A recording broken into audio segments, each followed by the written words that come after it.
a solid marketing plan where you're looking at like who is the target audience. And it's too easy to say everybody, or it's too easy to say, in our case, pig farmers. Well, there's a lot of different types and locations and ways they produce. And are they integrated? Are they independent? So there's lots of nuance within your target audience.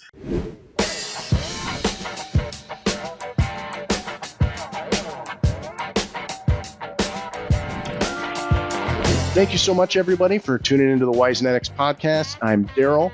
I'm the head of sales with Wisenetix, and today with me, I've got Rob Hannam with Farm Health Guardian. Rob, how are you doing today? I'm great, Darryl. Thanks for the opportunity. Hello, everyone. Hey, no problem. So happy to have you here. Rob, why don't you tell us a little bit about you and a little bit about what you guys do at Farm Health Guardian? Great. Well, I've got two jobs. The one that uses up most of my time right now is Farm Health Guardian, so I lead the team there.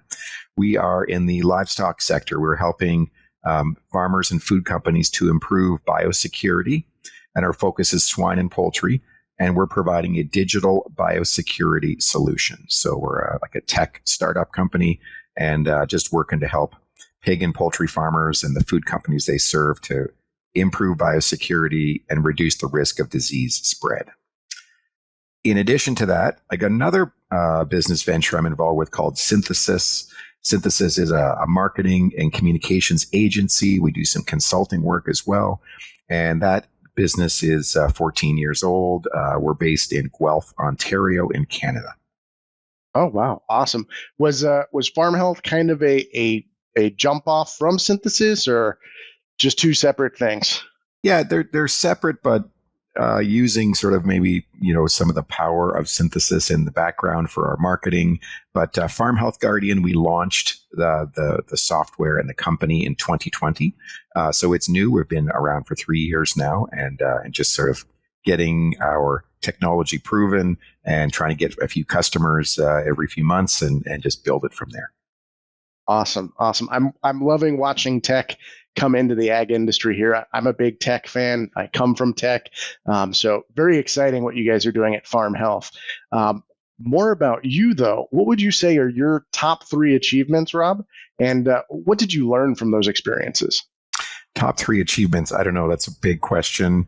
From the business standpoint, 2 things come to mind. So Synthesis is, as I just mentioned, 14 years old. So I started the company in 2009 and it's still going. So to me, that's a big, I take it as a big accomplishment. I'm very proud of that. There's 15 team members that show up every day and work for our clients. And that's a good feeling. So that's a big accomplishment. Recently on Farm Health Guardian, we had a major milestone as well, where we amalgamated. So we were based in Canada, and there was another company working on biosecurity, and that company was called Novetech. They're based in Omaha, Nebraska, and we actually amalgamated together into one common business, and that's been fantastic. So that's just recent. It happened in June of this year. That's a major accomplishment for us anyway, just to be able to actually merge 2 startups together. And now we're stronger product, stronger team, and we can better serve customers. So those are the 2 business, achievements, really, I guess, that come to mind right away. Sure. No, I'd agree with you there. One, to keep a business running is accomplishment on its own, definitely an achievement. And to go through a merger and come out stronger and at better positioned is also a major achievement. Kind of switching gears just a little bit before we dive into more kind of businessy stuff.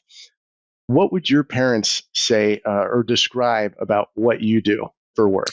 Yeah, good question. I think with those of us who work in an office, it's often hard to explain, like, what do you do?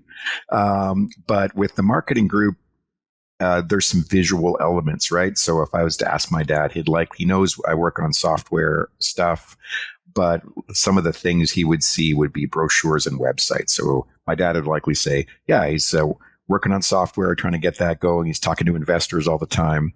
And what do? They build websites and they do brochures. So that'd be my quick answer. I love that. I also love how surface level everybody's parents' answer is. It's just like, we know just a little bit, and the deep part Mine would probably say just talk to people. So Yeah. Yeah. There you go.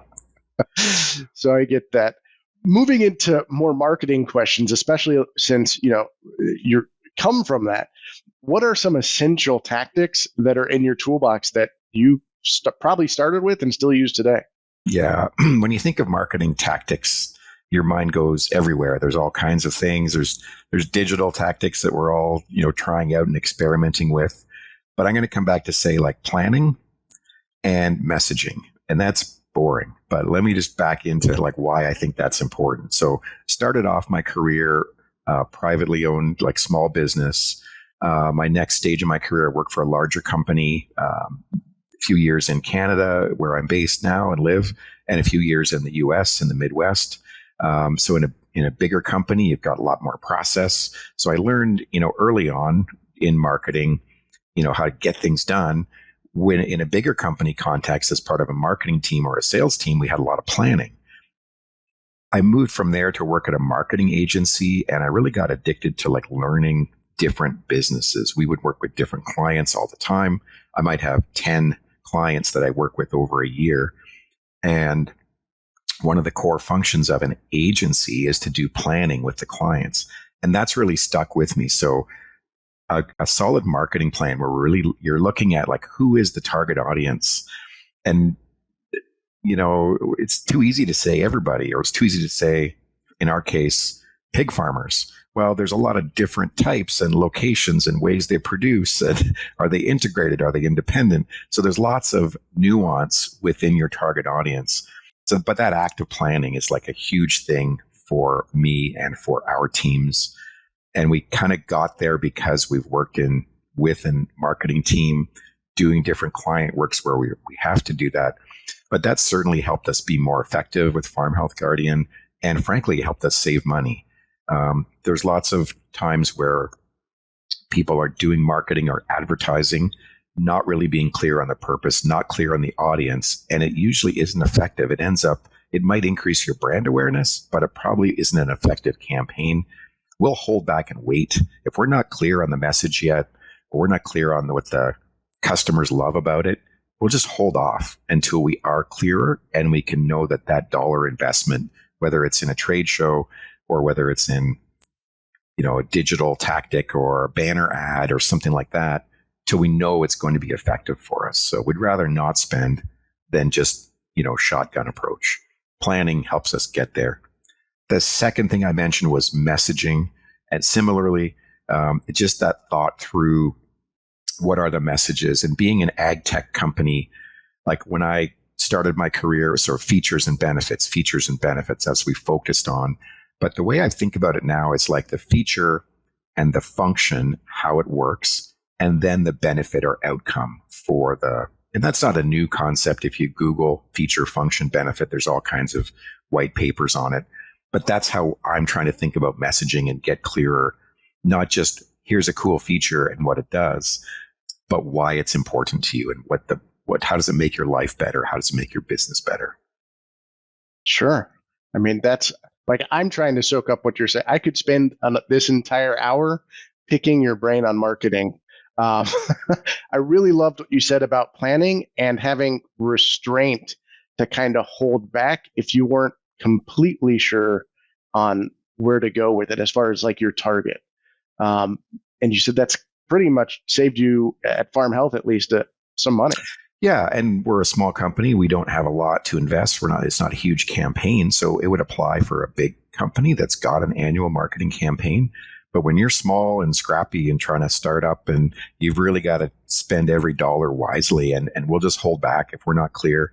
And I'll have media folks, whether it's, digital publications or events, like they're calling, hey, are you going to sponsor? Hey, you're going to place some ads? And the answer is no, until we really know exactly what the fit is. And then we might do something really targeted for that, a certain geography or a certain target or a time of year, or like a blitz campaign for 2 months or something. But just try to be really specific and not spend as much as we do, spend or invest. Okay. I love the insight there. And especially, we're also a scrappy startup, and we view it in a very similar way. Every dollar has to count and has to have a purpose frankly, right? Yeah. Kind of in that same vein, you know, to us, marketing a little bit is content as well. So do you think producing and sharing technical content is important as you position like farm health, for example? Yeah. Now, so technical content, I guess where I'm going to go with that one is to science communications. And that's not specifically a fit for Farm Health Guardian. We're an ag tech company. But when I step back in agriculture, a lot of the products and services, or a lot of what we're trying to communicate, whether it's to consumers about how food is produced, or whether it's to farmers and agronomists and veterinarians about the products or services that are that suppliers are bringing forward, a lot of it is science communication. And I guess from that standpoint, we've developed a bit of a framework where we, in terms of thinking about it. So science communication is huge for farming and agriculture. And to do it well, the first thing I would say is make it trustworthy. So when I think of people bringing forward research programs or data, too often I see, the company A, their test plot data or their feed nutrition study shows them as the best. And then company B, they've got like 5 trials where they're the best. Well, who do you believe? And so I think companies really need to take the long-term approach and make sure the data they're sharing is trustworthy, that it's balanced, it's factual, it's backed up by some maybe independent scientific studies. But most importantly, you're really transparent. Like, here's where the data came from. Here's how many trials it was. And farmers are smart people. So they want the actual answer. They take risk in their business every day. They know that your product isn't perfect. They just want to know, what does work and how often didn't it work and what are my chances that it's going to help me? If your data is like so good, it looks amazing, and then your competitors have their data that looks so amazing, I don't think we're doing anybody any favor. So that's the first thing in science communication, is just really making sure it's trustworthy. Mm-hmm. Further on that, it's got to be clear. So tell a clear story. So simple words, we often catch ourselves, ourselves included, using jargon. And if you were in a hog barn at the slat level, as they say, would you use those same words with the workers in the barn? Maybe not. So why are you using it in your website or brochure? And so that's always something we try and check. It's like, is the terminology, the words we're using, right? There's an example. Terminology. What I meant to say is, are the words clear? And then a stepwise approach. We live with our product or our research project or this, whatever it is we're trying to promote or, convey. We're so deep in the weeds, we forgot the first 3 steps. And then we go to, share it as part of a speech or a news release or to a reporter or to a customer. And we forget they haven't looked at it as often as we have.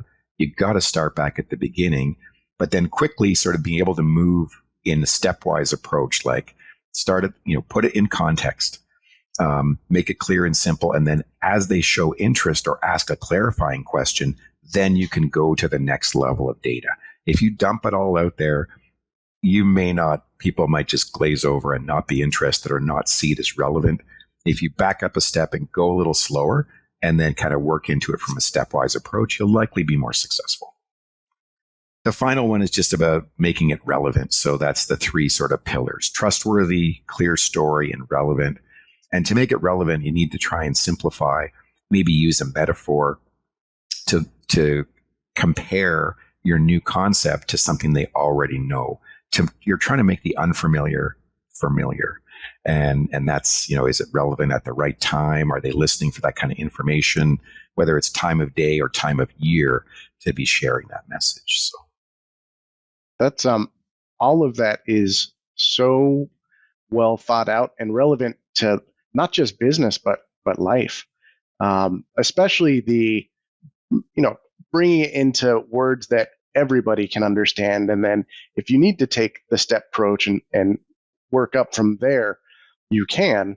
I love your insight on that. And again, I could probably pick your brain for an hour or 2 just on these subjects.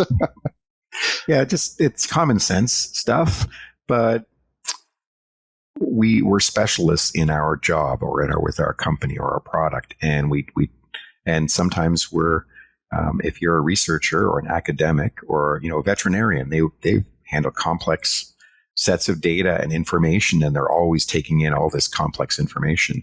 But they also have to be able to sort of turn that around and communicate it to every farm manager or barn supervisor that they're working with. So they're doing that naturally, sort of all day. And we need, as marketers or salespeople, we need to do the same thing. I agree 100%. As I like to tell my teenagers, if you know it, you can explain it to me like I'm a 3-year-old. Give it to me. There was a book that helped me sort of crystallize that, called Smart Brevity. And I bought the book and I listened to the audiobook, and it's just like, the way we consume content today, we're all so busy. And you've only got a few seconds to catch someone's mind. So just following that smart brevity sort of format, where you've got a really clear but simple headline, your opening sentence is great, and then bullet points. I'm a bullet point guy, right? So, just keep it quick. If our team is sending me something by email, like the headline better be good, because there's a lot of email that come in, and I can't read them all. So you're, just Smart Brevity was the book. I recommend it. Jim Vandehei? Yes. There's a company. There's a couple of different authors as well in a group. Yeah. I gotcha. I looked it up. Apparently I get a lot of book references here, and my collection is growing. There you go. But I'm going to order it later today. I appreciate that. And you're right, with especially emails. You don't want to look like everybody else. Otherwise, you're not going to open it. Yeah. And so it's got to be strong. So kind of moving away from business overall and more into more of a personal type role or a singular role. What would you say is an important trait, either personality or strength, that someone really would need to be successful in your position? Oh, great. Well, I've got several positions, but what I'll focus on is leading a startup. So I feel really lucky to be in agriculture, my career. And I feel really lucky having started up, launched Farm Health Guardian in 2020. There's all kinds of incubators or accelerators or mentors or programs and groups that help, new companies get started. So in terms of leading an ag tech startup, if I can call it that, I would say communications is the most important trait. So when I look at other startups, oftentimes there's 2 people that have led a startup, co-founders, they would call it. Oftentimes one person's like the business person, and one person's the software developer or the research person or the technical person. But if both of them, at least one of those needs to be a fantastic communicator. When the audiences you're communicating to, number one, is your customers. You're trying to, get business and explain your concept and have communicate well with customers. Number 2 is with your team. So you're trying to attract employees, right? Getting team members to take a risk and join a startup company. Well, you've got to be a good communicator to get them on board, know when to share information that will help them do their job. And when it's something you should keep in your mind, because it would freak them out if they knew. So just the right balance on communication. And then you've got investors. And those are 3 very different audiences, right? Whether you're customers, employees, or team members and investors, you've got to be a good communicator. And if you are the best software developer, you may not be successful if you can't communicate. If you're the best researcher and your science or your tech is amazing, it may not see the light of day if you can't communicate with those 3 groups. That's I can think of a few companies off the back of my mind that suffered from that dilemma. I don't think it's too rare, but communication, I love the answer for it. Kind of within that exact same subject, what's one piece of advice that you would give someone starting out in, say, ag tech? Do your homework and then just try it. So I've had a couple of, businesses. So lucky in my career, worked at a small company, worked at a big company, That's awesome. You learn discipline and you learn, different things from both settings. And since then, I've had my own business and I've tried a couple of business ventures and some have failed. And I've got a couple of successes and some wins as well. So every time I've started something, whether it's gone well or not gone well, I always wish I'd done it sooner. So so I would say just do it. But don't just do it if you haven't done your homework, right? Don't give up the day job until you really know your side hustle is going to work. Or don't leave the company that you're at until you've done a bit of homework before you start up something new. But once you've done your homework, then just try it. Like there's lots of opportunity in the agriculture and food sector. If things didn't turn out, there's a whole bunch of learning you would have in terms of starting your own business that you can apply at your next job. So that's my advice. Do some homework and then just try it. Do some homework, jump into the pan. Yeah. I love it. Yeah. Would you say starting your own business gives you a lot of experience maybe you wouldn't have had otherwise? It just rolls it all together, right? Like it just all the time. So I kind of love it. Very proud of what we've accomplished as a team. If as you rise up in a company, then you get different experiences as well. And having your own business, you just do that all at once, right? So you're fixing something in the bookkeeping 1 minute, and you're doing a major customer meeting. The next, in half an hour. So you're jumping all around. You've got to like that sort of pace. But yeah, I enjoy it. You're the janitor, fixer, all the hats, all at once. Yeah, totally. That goes for a certain amount of time, right? It's also, I see it sort of like 1, 3, 9 or more. Like you can start off as one person. The next sort of level is when you've got 3 people. And that's, you've got to communicate more. You've got to have a few more processes. You got to make sure you're doing some meetings or some stand-ups so all 3 of you are on the same page. And that goes until you're at about 9 people. And once you're over 9, again, you got to change your processes. You got to communicate differently. You won't see everybody every day, likely. So, having some role descriptions and goals. We use OKRs, objectives and key results, as a way to keep everybody knowing what their goals are for this quarter and sharing that with the rest of the team. So those things come as you grow the business. Sure. No, that's awesome. I love the 3, 6, 9. It's going to give me a lot to think about. You had mentioned one book already. Are there 2 other books that you would recommend to the audience, and why? So I just mentioned OKRs, objectives and key results, and that concept is common, I think, in the tech world. And there's a million people who say yes to that, and some people say no to that. The book is Measure What Matters, John Doerr. So Doer, I think. Measure What Matters. Awesome book. I re-listen. I've got the audio book, to be honest, as opposed to reading it, but I re-listen to it every couple of years. It's not a new book, but the concept of just measuring what matters. And it's been a successful process for us to use. The other book is a newer one that I just heard of this year, and it's called Thinking in Bets, Annie Duke. And again, I got the audio book and listened through it. But Thinking in Bets was a cool way. So she is a poker player, a very accomplished winning poker player. A poker player makes all kinds of decisions, like hundreds of decisions within a poker game. And there's sort of a skill element and there's a luck element. And she's great at saying, well, maybe you got lucky in one, but she really helps you kind of analyze like making the best choice. And on the factors, on the information you have at hand. And I think in business today, like the person who wins makes the best choice on the least amount of information, right? Things are speeding up. We're all forced to make changes. And if we study everything to death, we'll never decide. So you've got to make quick choices. Whoever makes the best choice on the least amount of information is the one who wins. So Thinking in Bets, Annie Duke, recommended. Awesome. Yeah, I just want to let you know you expanded my reading list by 3 books. There you go.